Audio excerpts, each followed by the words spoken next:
kesempatan pada pagi hari ini kembali lagi di dalam OSG. Sebelum kita merenungkan firman Tuhan, mari kita berdoa.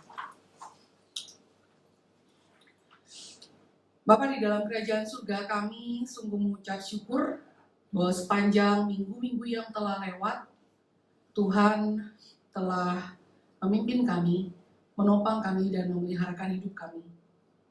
Kami bersyukur karena Tuhan sekali lagi beranugerah menarik hati kami, menggairahkan kami untuk boleh datang bersama-sama di dalam OSG Wanita pada pagi hari ini. Kami tahu Tuhan, di dalam kelemahan kami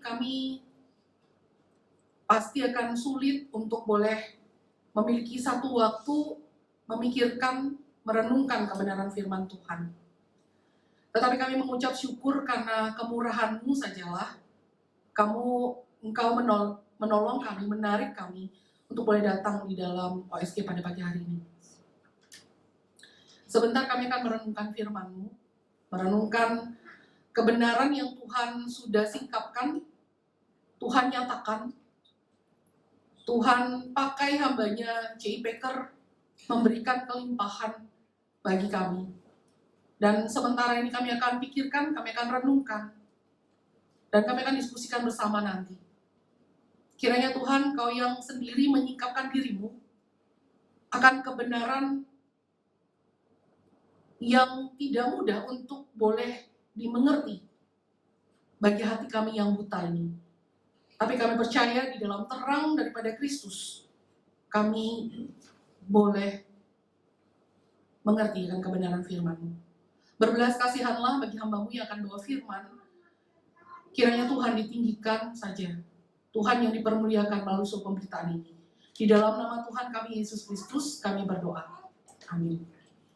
Sebentar ya Ibu, saya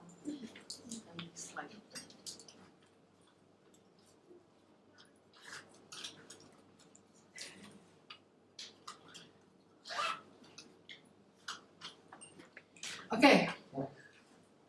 Tema hari ini adalah tema Allah berinkarnasi. Misteri agung dikatakan sepanjang zaman. Beberapa waktu yang lalu, beberapa tahun yang lalu lah ya, saya pernah dekat dengan seseorang, dan seseorang itu adalah Muslim. Itu saya belum masuk STT ya Ibu, jadi jangan salah berpikir. Saya belum masuk STT, saya memperkenalkan orang ini terhadap kekristenan, gitu ya, karena dia Muslim.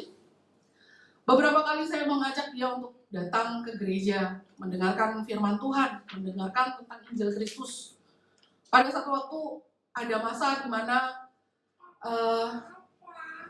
saya itu kemudian bertanya gitu kepada orang ini, kamu percaya nggak bahwa Yesus Kristus adalah Tuhan dan Juru Selamat?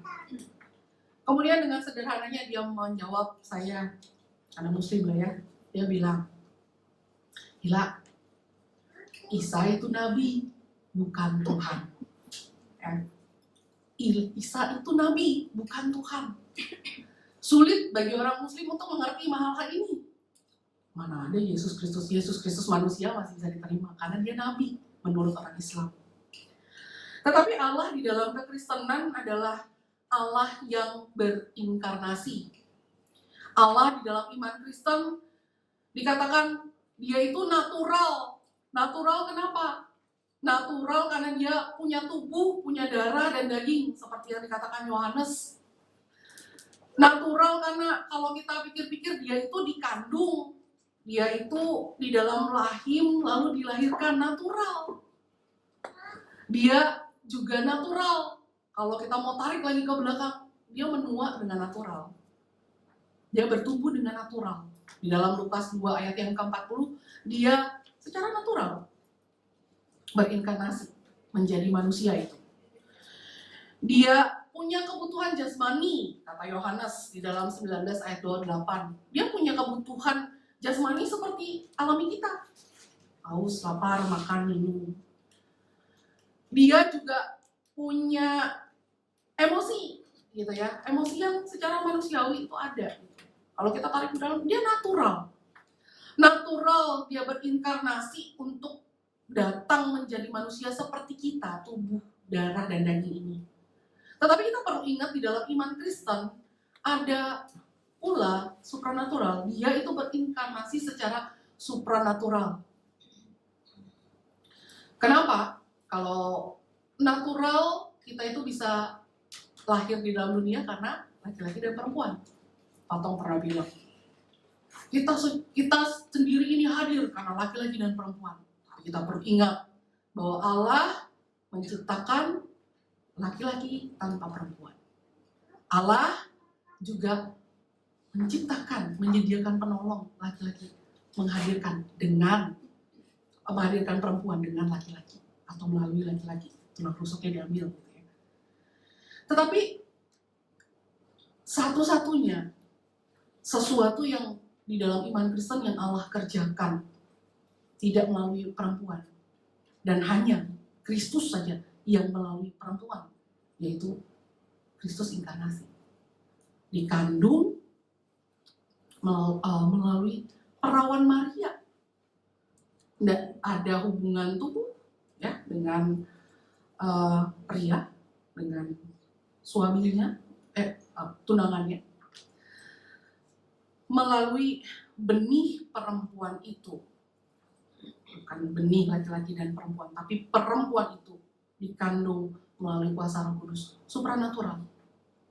Jadi kita perlu mengimani, kita perlu percaya ini iman Kristen yang kita pelajari, kita pegang.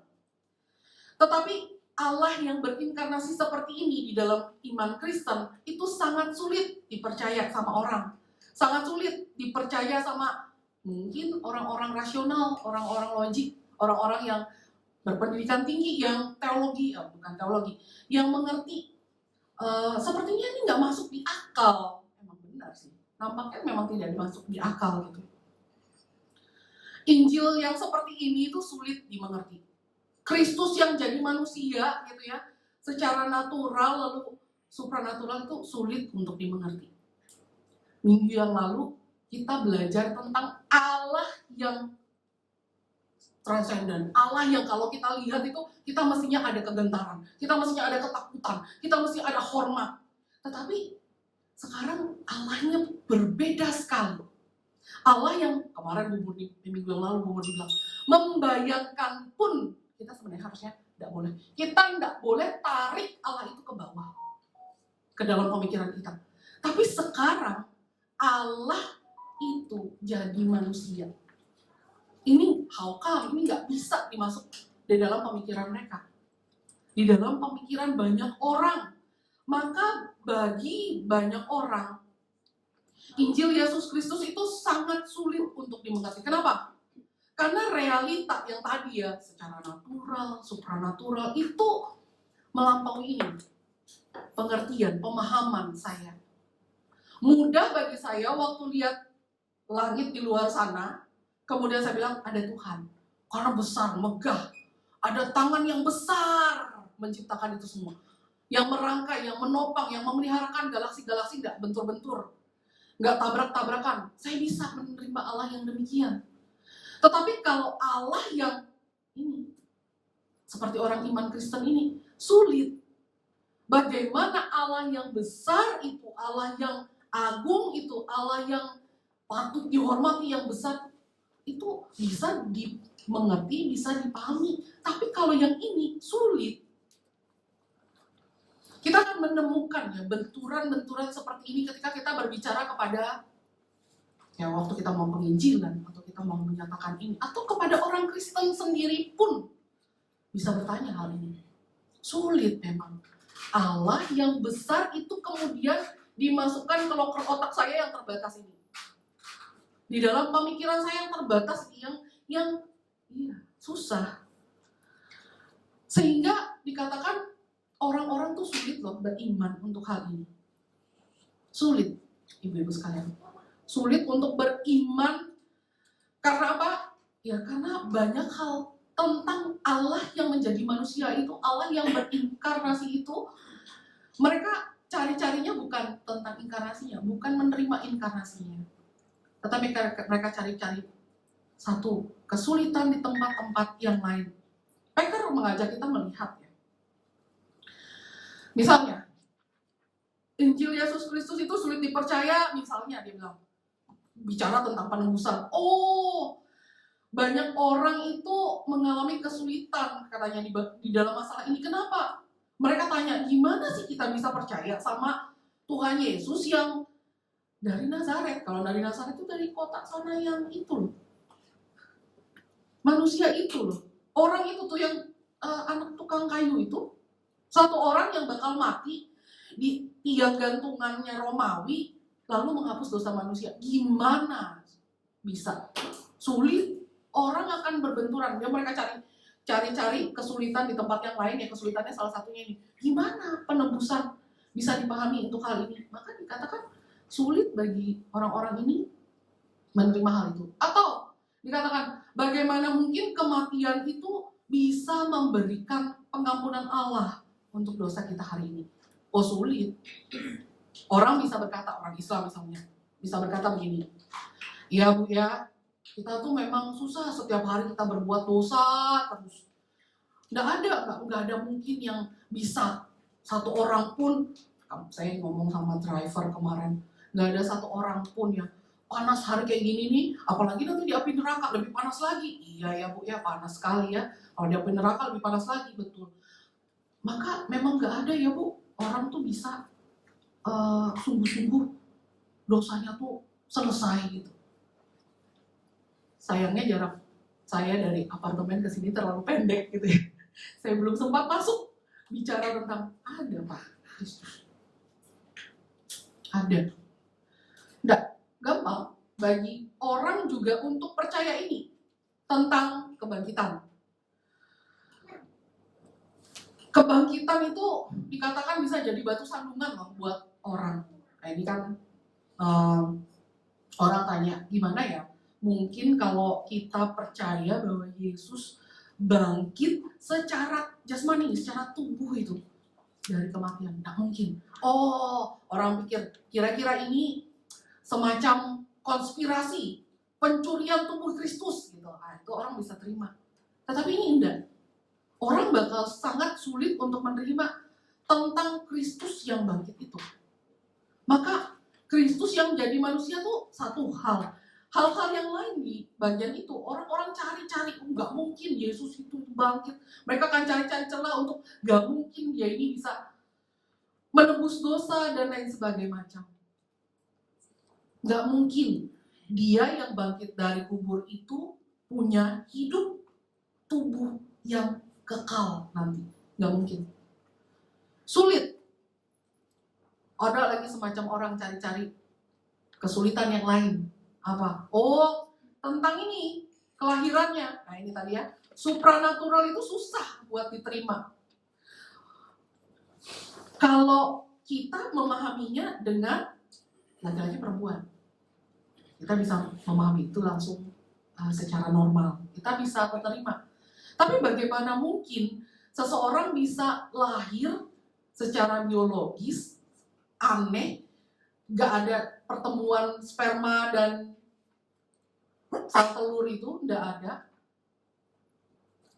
Tapi dikatakan dia di dalam Alkitab kelahiran dari seorang perawan Maria. Alkitab tidak sekedar bukan sekedar sengaja menuliskan perawan itu, karena itu bagian yang penting.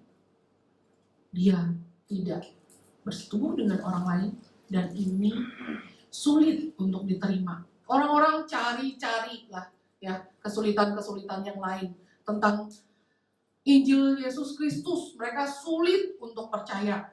Hal lain apa lagi? Hal lain yang mungkin kita bisa pikirkan adalah misalkan, oh Yesus Kristus itu melakukan mukjizat.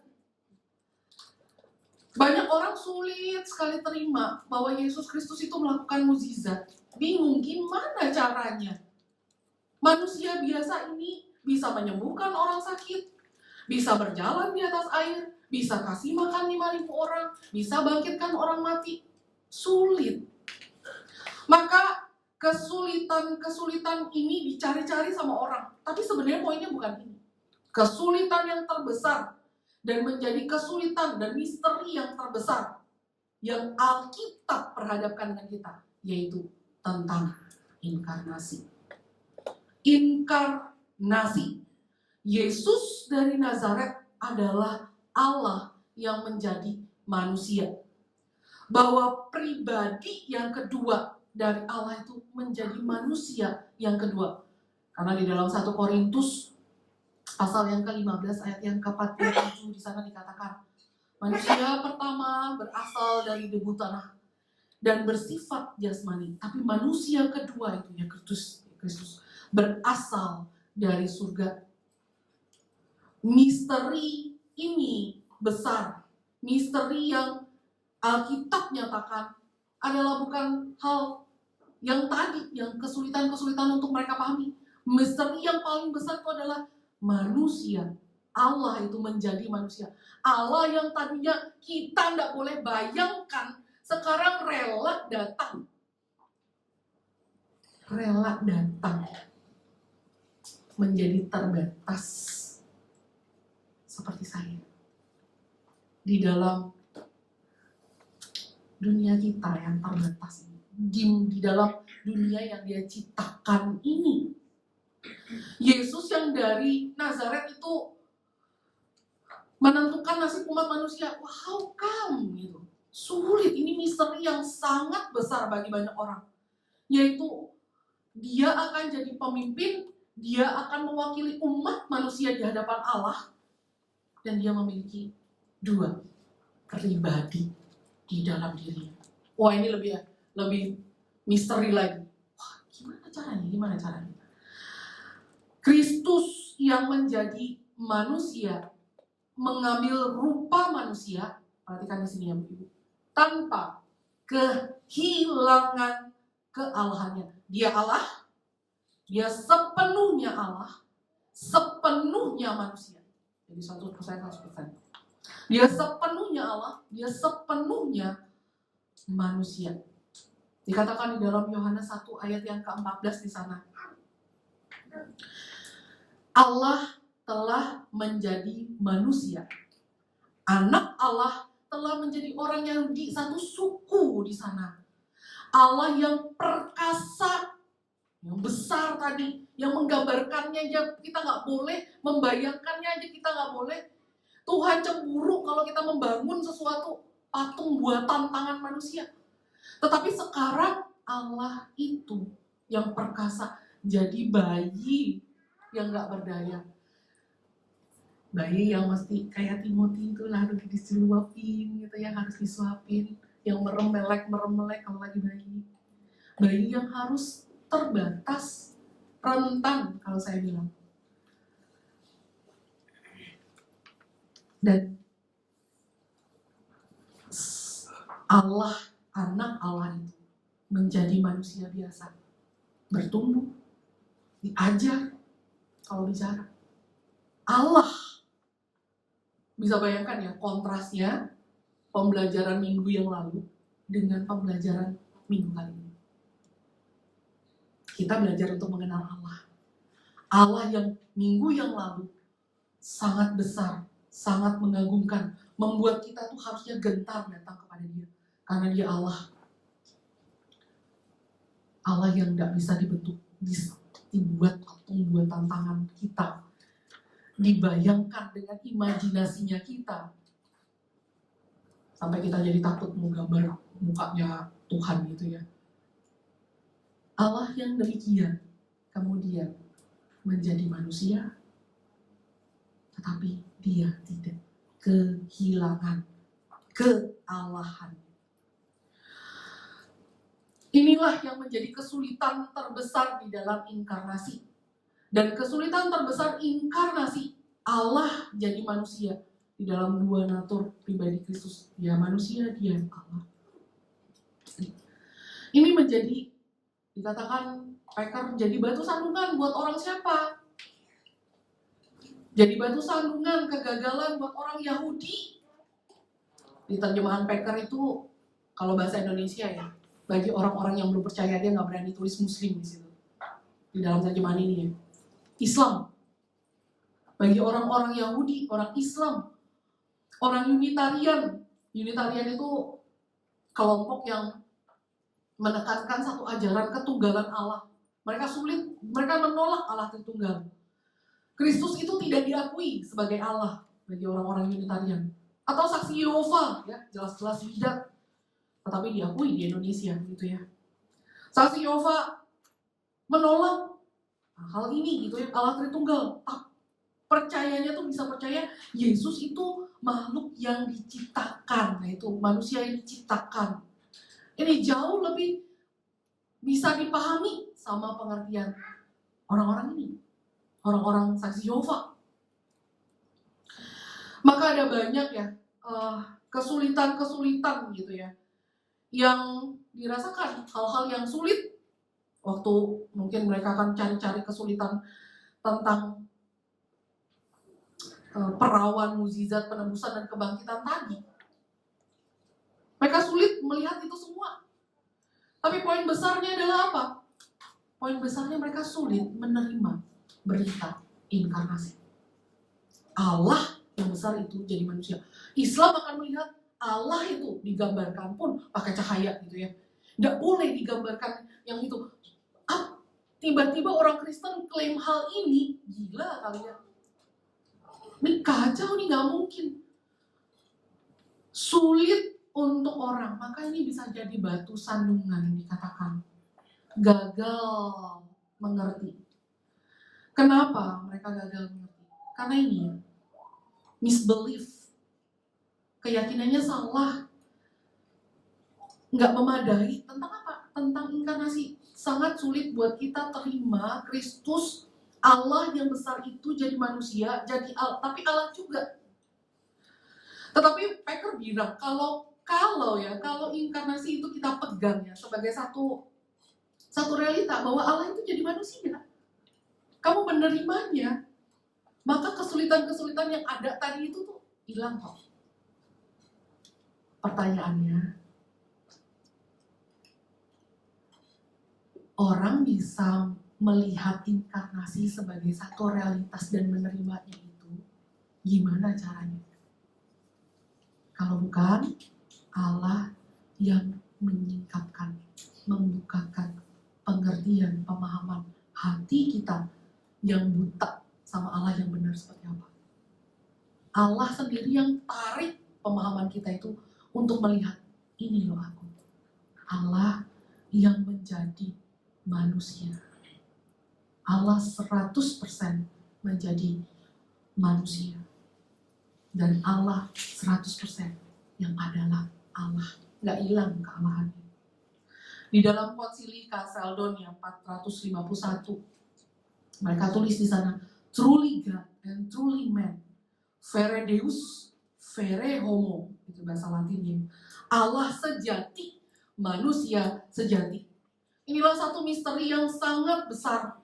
Inilah misteri yang dipegang oleh orang Kristen dan harusnya dihidupi oleh orang Kristen. Pengakuan iman Westminster menyatakan ini tentang duinatur, ya, Allah sejati dan manusia sejati. Pengakuan iman Westminster menyatakan dua natur yang menyeluruh, sempurna dan berbeda, ya. Natur yang menyeluruh 100%, ya, penuh, sempurna, berbeda, yaitu Allah dan manusia disatukan tanpa terpisahkan di dalam satu pribadi, tanpa penukaran. Oh, kadang-kadang menjadi Allah, kadang menjadi manusia, gitu. Enggak. Tanpa penggabungan atau percampuran, di mana pribadi tersebut adalah Allah yang sempurna, manusia sempurna, tetapi tetap satu Kristus, duinatur, ya, dua natur Kristus, Allah sejati dan manusia sejati. Satu-satunya pengantara antara Allah dan manusia. Sampai di sini ya, Ibu-ibu, kita ngerti, oh iya ya. Karena berita ini saya berdoa ya, saya bilang, Tuhan berita ini yang begitu kontras dengan berita yang kita dengar minggu yang lalu. Berita ini membawa apa kepada diri saya? Misteri yang besar ini membawa apa kepada iman saya? Kepada Allah saya? Maka dikatakan, siapa anak manusia ini? Siapa dia? Anak manusia ini dikatakan, mari kita membuka Matius 2 ayat 1-6. Kita melihat anak manusia ini. Anak Allah, ya, anak Allah yang menjadi manusia. Matius 2 ayat 1 sampai yang ke-6. Kita baca, kita melihat identitas bayi itu. Kita baca bergantian. 1, 2, ya. Sesudah Yesus dilahirkan di Betlehem, di tanah Yudea pada zaman Raja Herodes, datanglah orang-orang Majus dari timur ke Yerusalem. Dan bertanya-tanya, di mana dia seorang Yahudi yang baru dilahirkan itu. Kami telah melihat bintangnya di timur, dan kami datang menyembahnya. Ketika Raja Herodes mendengar hal itu, terkejutlah ia beserta seluruh Yerusalem.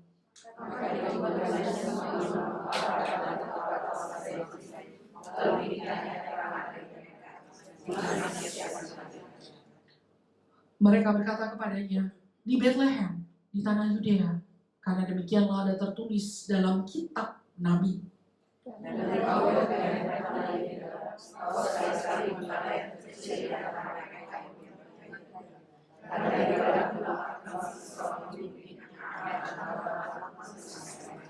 Bayi yang dilahirkan di Betlehem itu adalah Allah.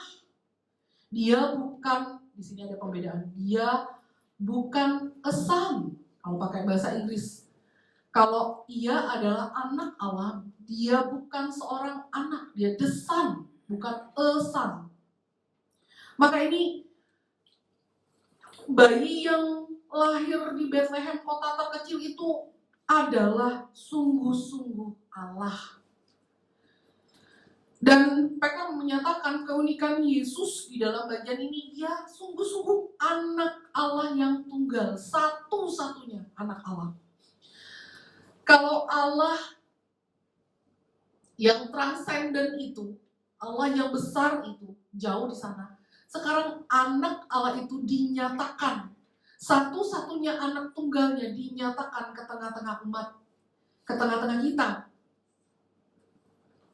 Di dalam mitologi Yunani, istilah anak itu, mereka di sana percaya begitu banyak dewa, mereka di sana percaya gitu ya.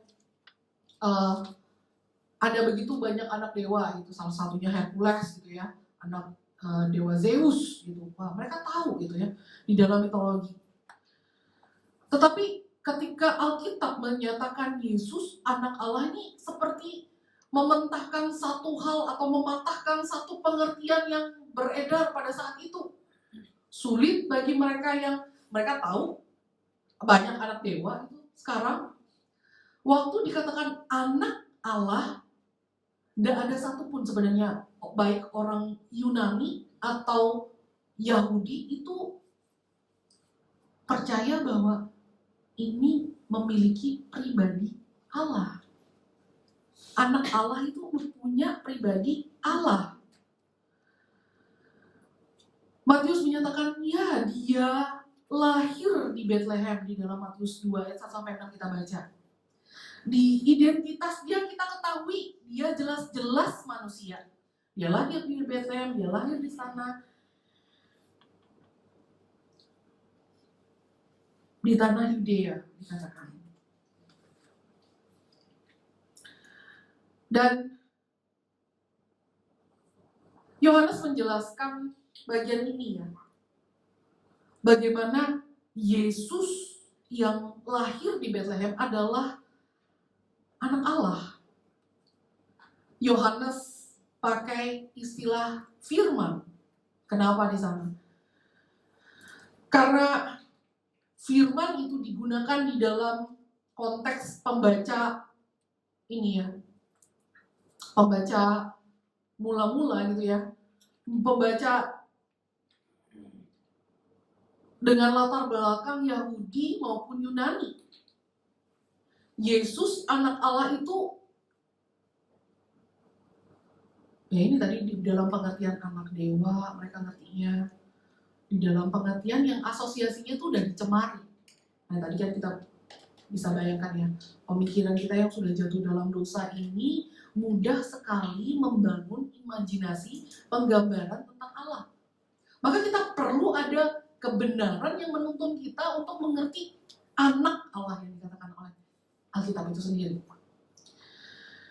Yohanes menuntun kita untuk melihat ini.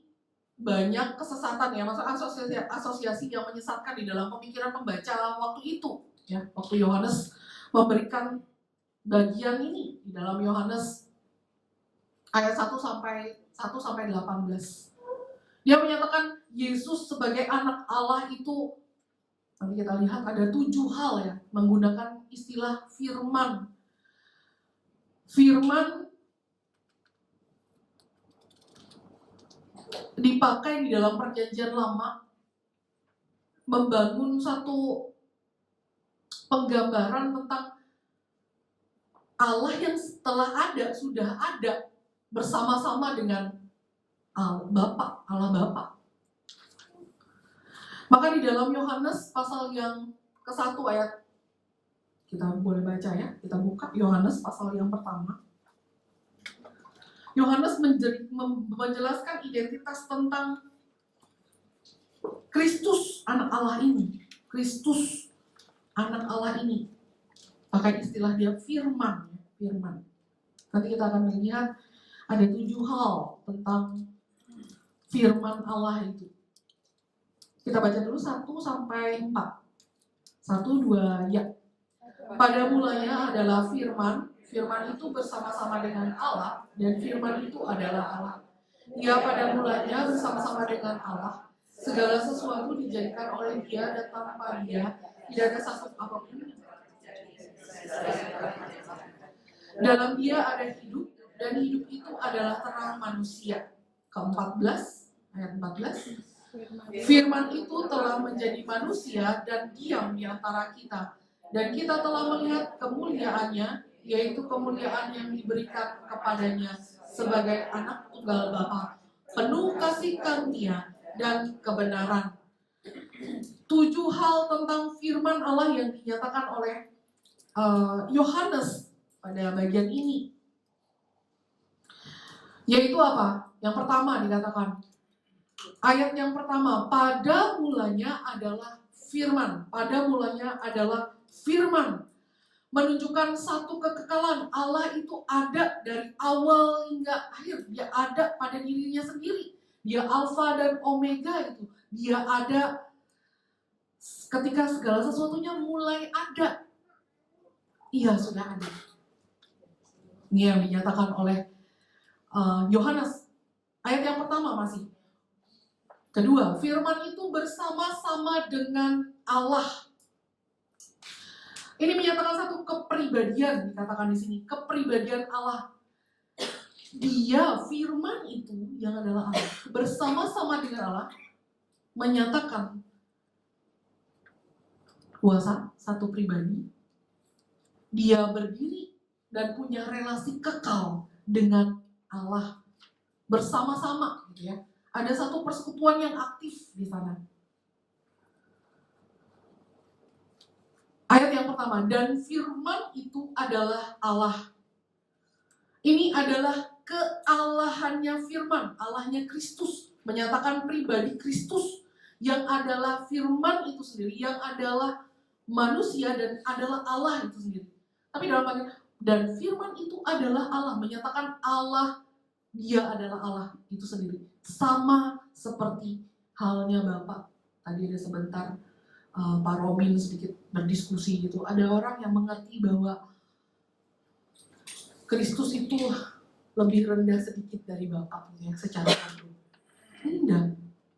Dikatakan kalau kita melihat di dalam Yohanes pasal yang pertama ini, kita melihat dan firman itu adalah Allah, menyatakan dengan mutlak kealahannya pribadi kedua ini. Ayat yang ketiga, segala sesuatu dijadikan oleh Dia. Firman ini bersama-sama dengan Allah. Dia bersama-sama pencipta. Dia ada di dalam penciptaan. Dia bukan ciptaan. Saya kasih tambahan di sana ya. Anda sama dengan bukan ciptaan. Dia berbeda. Dia dikatakan adalah firman yang mencipta. Segala sesuatu dijadikan oleh Dia.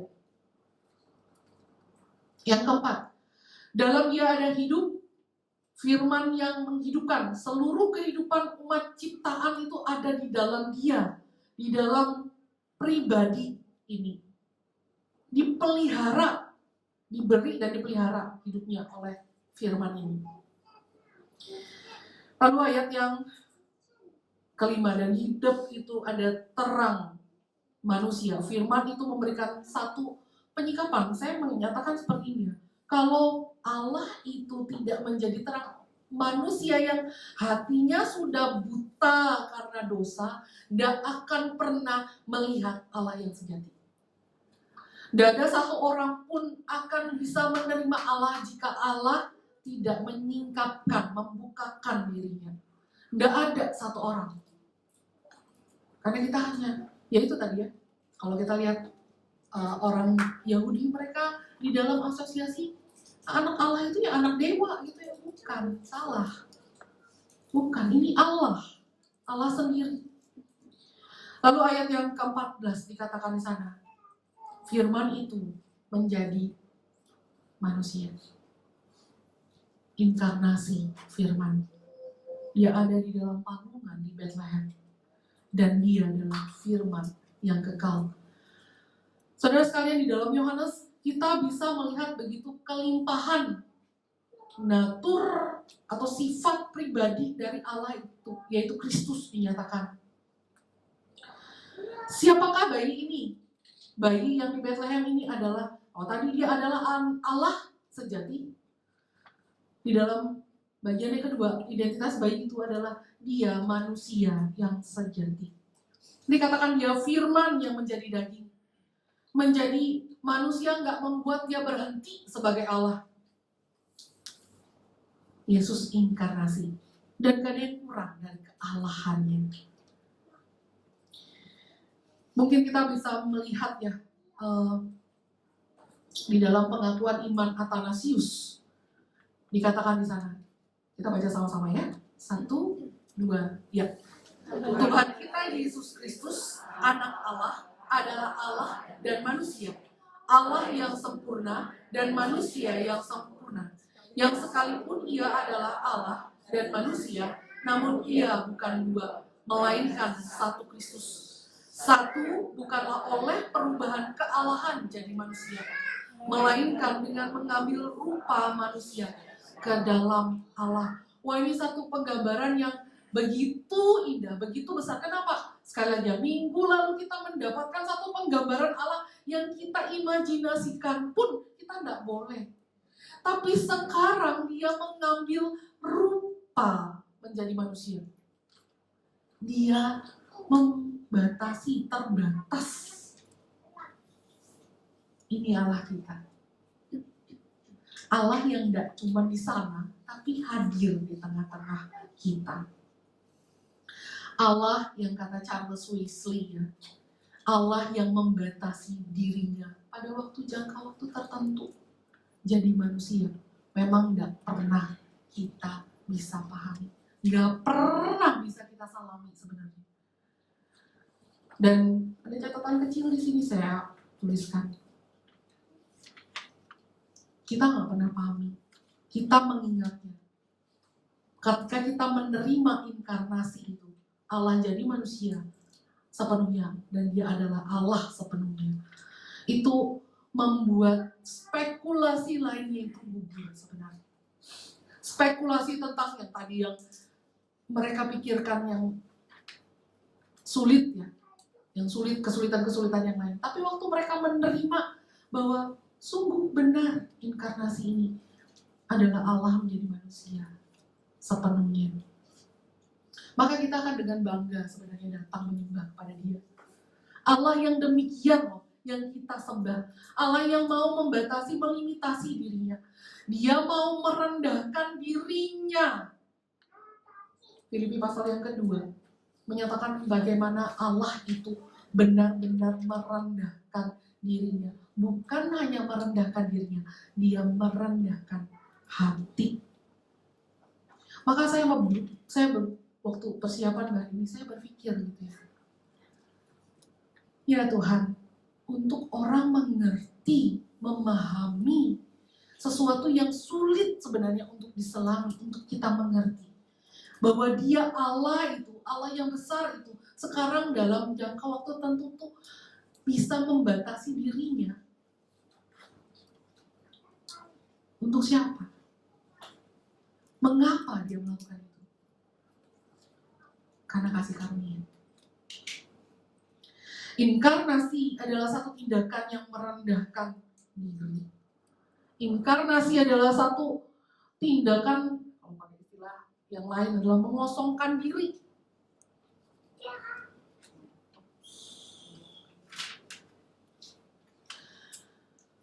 Dia membatasi dirinya menjadi manusia yang terbatas. Merendahkan hatinya. Dia Allah yang besar itu.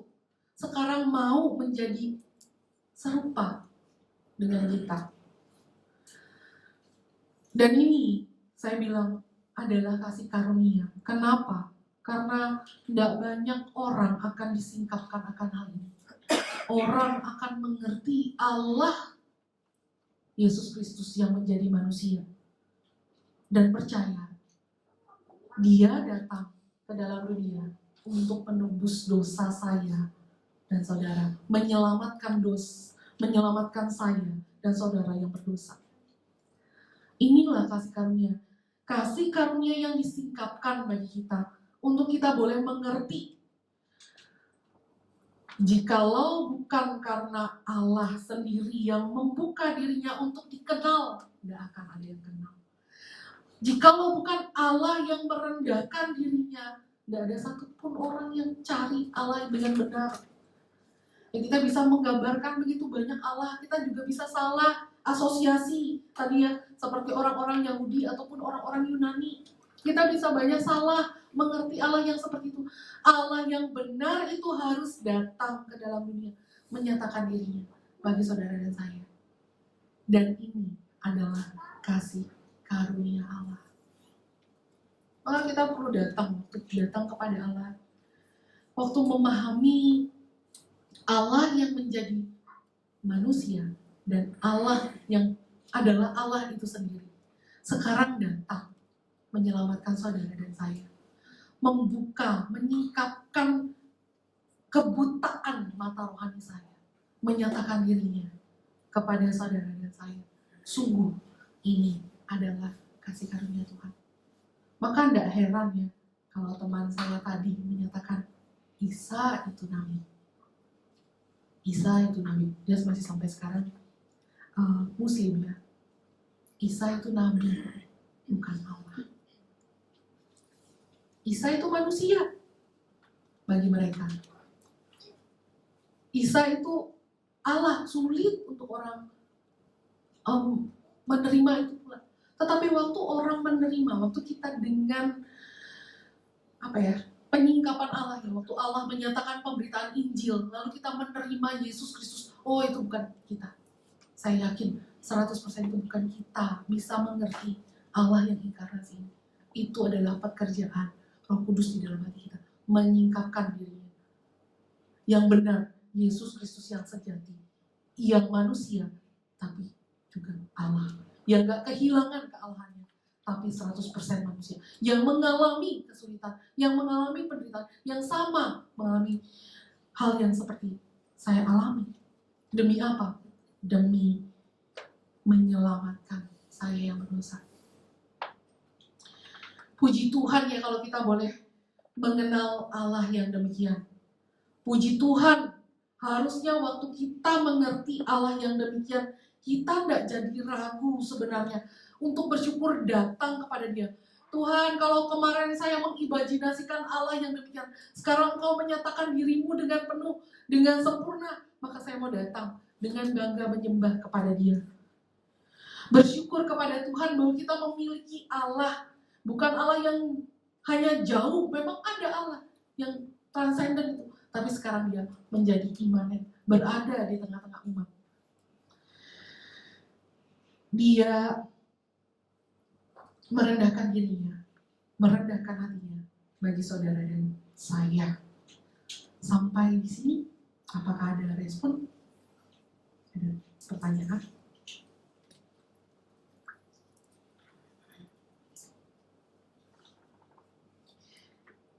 Berita inkarnasi itu berita yang sering dinyatakan oleh Pak Tom di mimbar-mimbar. Karena inilah berita yang besar, berita yang terus kita akan sampaikan, kita nyatakan di dalam kehidupan kita. Waktu saya pikir,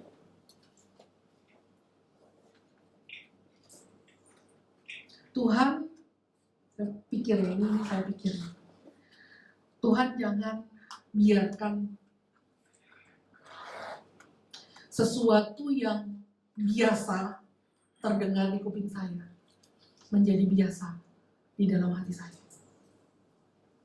Kristus yang inkarnasi itu sesuatu yang besar, dan itu dampaknya besar di dalam hidup saya dan saudara. Sampai di sini, apakah ada pertanyaan?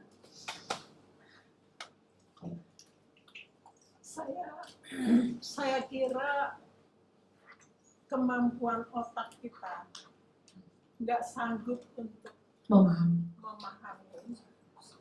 Hanya ketika kita sudah sungguh-sungguh menerima Dia sebagai Tuhan dan Juru Selamat, kita bisa tunduk kepada pengertian. Iya, betul. Nah, khususnya kepada orang Islam.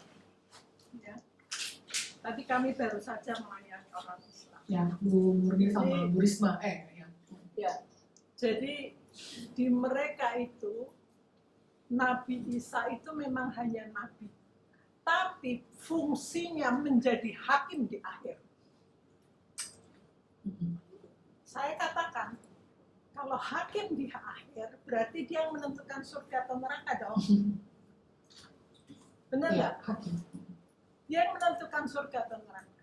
Nah, kalau orang Kristen, bedanya sama orang Islam, kalau orang Islam itu mereka masuk ke surga atau ke neraka itu tergantung kepada tindakan mereka selama hidup. Mana yang lebih banyak yang baik apa jelek.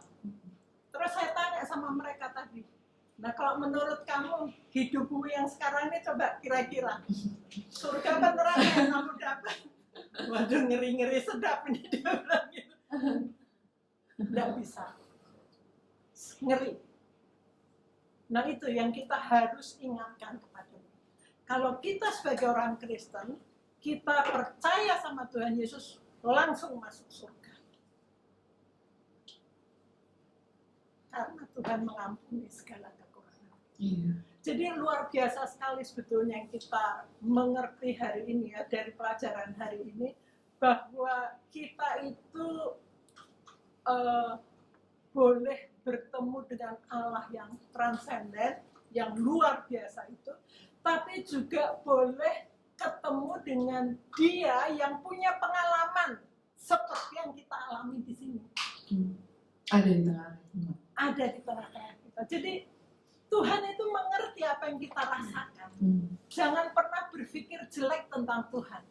Kadang-kadang kalau terlalu sulit masalah kita tuh berpikir jelek tentang Tuhan. Kok kejem kali ya Tuhan ngizinkan aku ngalamin. Jangan berpikir begitu. Semua yang Tuhan izinkan kita alami, kesulitan-kesulitan yang seberat apapun itu, for our goodness, untuk kebaikan kita. Ya.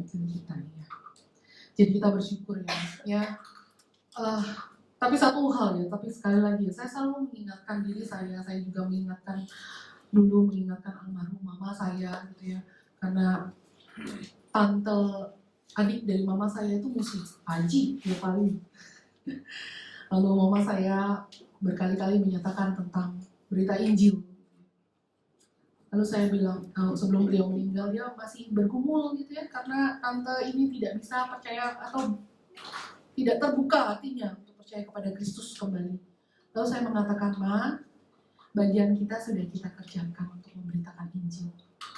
Tapi yang melembutkan hati, membukakan dan menyingkapkan kebenaran di dalam hati manusia yang sudah buta rohani ini.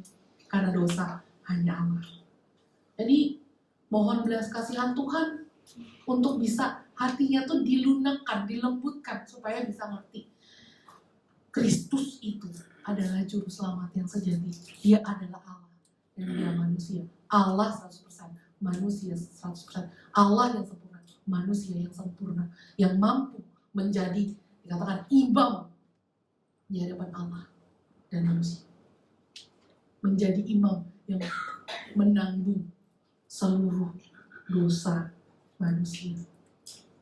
Wah, ini penghiburan ya, penghiburan sekali. Kenapa berita Injil? Kenapa Kristus itu harus dinyatakan? Karena ada banyak orang yang masih hatinya belum disikapkan. Mungkin ada semacam orang, Bu Happy beberapa waktu lalu, minggu yang lalu ya, dia kan konseling percakapan gereja katekisasi. Ada satu orang, dia cari-cari, dia dari Islam. Di sini juga ada satu teman kita yang Islam. Dia dari Islam. Siapa yang memungkinkan anak ini bisa mengenal kebenaran itu? Siapa yang membawa anak ini bisa sepenuhnya percaya kepada Yesus Kristus sebagai juru selamat? Nggak ada. Satu pun. Bukan perbuatan juga. Dia Islam, ya Islam moderat ya KIP ya. Islam moderat memang, tapi ini orang Islam tapi dia cari, dia anak muda, masih muda, perempuan. Sudah ikut konseling, ikut katekisasi dan menyelesaikan seluruh tanggung jawab dia. Dia pernah pergi ke Yehova, pernah dibawa ke saksi Yehova, dia bilang, wah ini nggak benar. Kenapa dia bisa bilang itu nggak benar? Aneh memang. Karena saya bilang, itu dia cari di YouTube dan dia menemukan gereja ini benar, menyatakan kebenaran. Bisa klik gitu loh, kalau pakai istilah Inggris, bisa klik, bisa kebuka, dan dia bisa tahu ini gereja benar menyatakan kebenaran firman.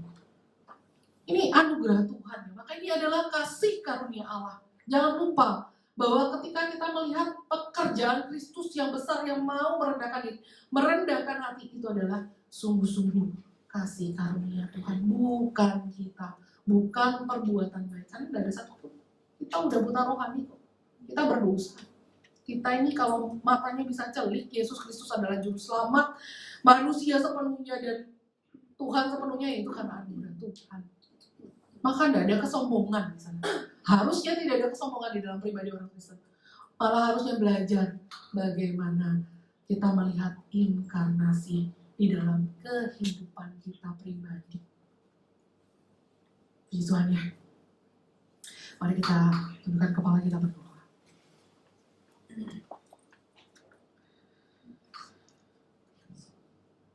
Bapa di dalam kerajaan surga, kami sungguh mengucap syukur. Satu misteri yang terbesar itu Engkau singkapkan melalui pribadimu sendiri. Kristus datang ke tengah-tengah kami, menjadi manusia, tapi juga adalah Allah itu sendiri. Kami bersyukur akan kebenaran firman Tuhan. Kami bersyukur akan penyingkapan pribadi Tuhan kepada kami. Siapakah kami Tuhan? Orang yang berdosa ini, yang mendapatkan, dibukakan pengertian, pemahaman yang akan pribadimu yang menyelamatkan itu.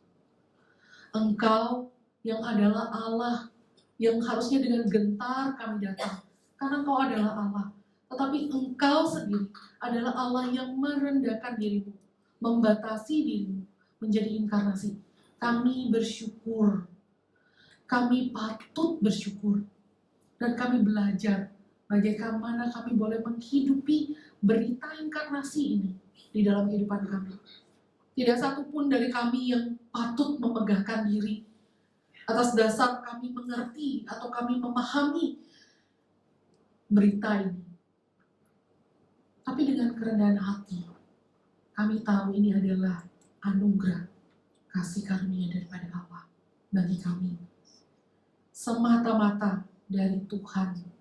Semata-mata Tuhan bekerja menyatakan dirimu kepada kami.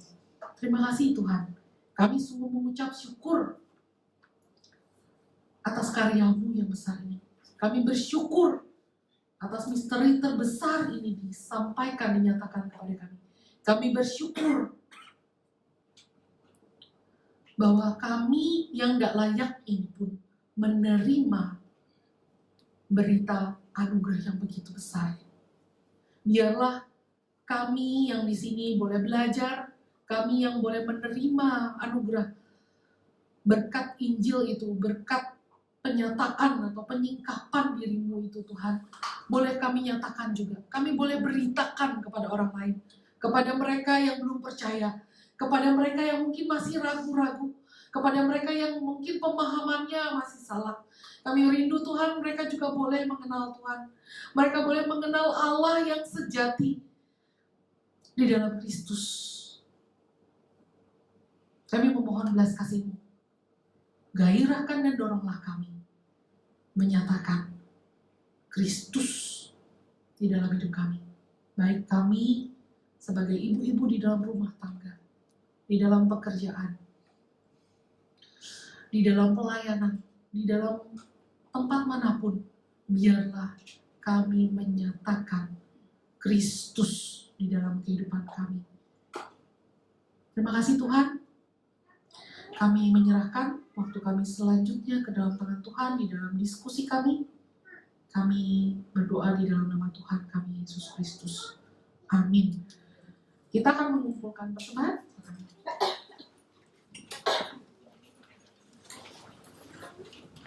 Terima kasih Kika Rizwa. Kita akan kumpulkan persembahan sambil kita nyanyikan lagu kedua.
Bapa di surga, kami sungguh bersyukur karena Engkau mengasihi kami, manusia berdosa ini, sehingga Engkau rela menyatakan dirimu kepada kami yang adalah Allah yang transenden, dengan mengutus anakmu Yesus Kristus datang ke dalam dunia, memberikan kemungkinan kepada kami dapat mengenal Allah yang sejati.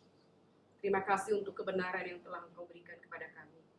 Saat ini kami sudah mengumpulkan persembahan sebagai ucapan syukur kami kepadamu. Terimalah dan berkatilah, agar melalui persembahan ini pekerjaan-Mu boleh terus dipertumbuh kembangkan melalui gereja kami. Dengarlah doa kami dalam nama Tuhan kami Yesus Kristus, Tuhan dan Juru Selamat kami yang hidup. Kami berdoa dan bersyukur. Amin. Kita akan kelompok ibu-ibu. Karena ini bab pertama, bab baru lagi, kita akan berhitung ya. Minggu lalu itu sudah selesai babnya yang keempat, sekarang bab yang kelima. Hari ini dan minggu depan kita akan sama kelompoknya. Kita berhitung ya. Mulai dari Ibu. Bu Ingrid. 1, 2. 2, 3. Benar, Kak? 2, 3. Ya, lanjut Bu. 2, 3, 1, 2, 3, 1, 2, 3, 1, 2,